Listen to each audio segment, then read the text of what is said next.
धर्म के नाम पर औरतों के शोषण का सिलसिला हजारों वर्षों से जारी है।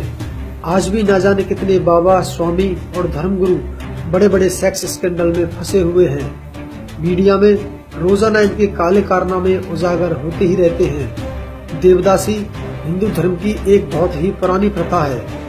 देवदासी का मतलब है देव की दासी यानी देव की पत्नी।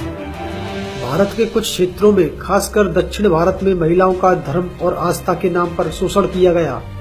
सामाजिक और पारिवारिक दबाव के चलते ये महिलाएं इस धार्मिक कुरीति का हिस्सा बनने को मजबूर हुई। इतिहासकारों के अनुसार देवदासी प्रथा लगभग 6वीं सदी में शुरू हुई थी। ऐसा माना जाता है कि अधिकांश पुराण भी इसी काल में लिखे गए। कुछ लोग भगवान से मन्नत मांगते हैं और वो मन्नत पूरी होने पर जो लड़की होती है उसे भगवान को छोड़ते हैं और उसकी भगवान के साथ शादी रचाते हैं और वो तब से देवदासी के नाम से जाने जाती है। तब से वो मंदिर में, समाज में सिर्फ नाचने के लिए ही रह जाती है।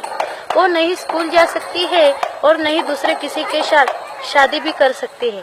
मेरे वल्ले गांव से 10 किलो अंतर में जो जेजोरी गांव है, उस गांव में जो देवदासी समूह है वो आज भी भगवान और समाज के कारण शिक्षण से वंचित है। देवदासी प्रथा के अंतर्गत महिलाओं और कुंवारी लड़कियों को धर्म के नाम पर मंदिरों में दान कर दिया जाता था।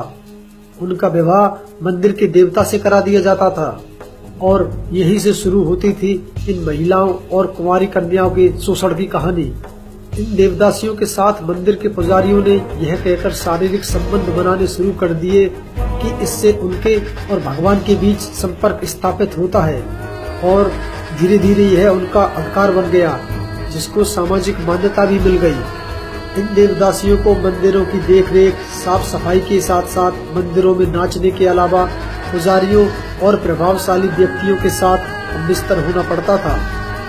कालिदास द्वारा लिखे गए काव्य मेघदूत में भी मंदिरों में नृत्य करने वाली आजीवन कुंवारी कन्याओं का वर्णन मिलता है, जो शायद देवदासियां ही रही होंगी। इसके अलावा मत्स्य पुराण और विष्णु पुराण में भी देवदासी प्रथा का उल्लेख मिलता है। यहाँ ध्यान देने वाली बात ये भी है कि ज्यादातर देवदासियां समाज के गरीब और निचले तबके से आती थी। प्रसिद्ध लेखक डुबोइस ने अपनी पुस्तक Hindu manners, customs and ceremonies में लिखा है कि प्रत्येक देवदासी को मंदिर में नाचना गाना पड़ता था। साथ ही मंदिरों में आने वाले खास मेहमानों के साथ उसे सोना पड़ता था।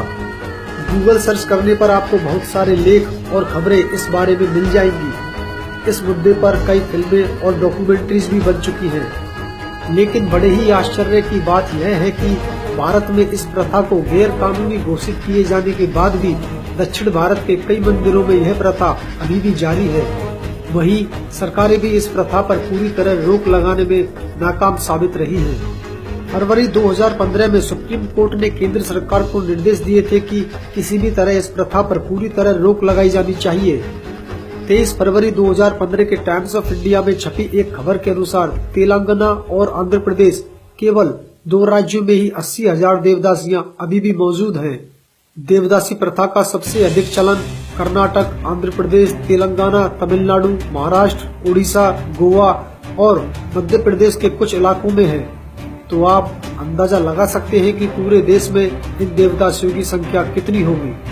हमारे देश में जहां एक और महिलाएं कार, ट्रेन, मेट्रो से लेकर हवाई जहाज तक उड़ा रही हैं, वहीं दूसरी तरफ महिलाओं का एक तबका इस देश में आज भी देवदासी के रूप में मौजूद है, जिससे एक ही देश के अंदर इंडिया और भारत के बीच का अंतर पता चलता है। उम्मीद करनी चाहिए कि सरकार इस देवदासी प्रथा को पूरी तरह बंद करेगी और इन देवदासियों के पुनर्वास पर भी कोई विचार करेगी।